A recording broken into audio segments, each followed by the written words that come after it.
Open GlitchLab application. Open Generate. Step 1st. Lines element. Step 2nd. Rotation value 45 degrees.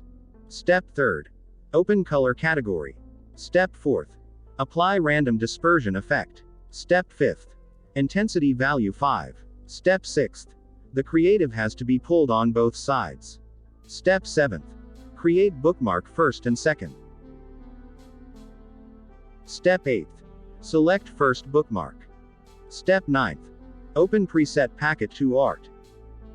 Step 10th. Apply texture A. Step 11th. Create bookmark third. Step 12th. Select second bookmark. Open preset packet to art. Apply texture A. Step 13th.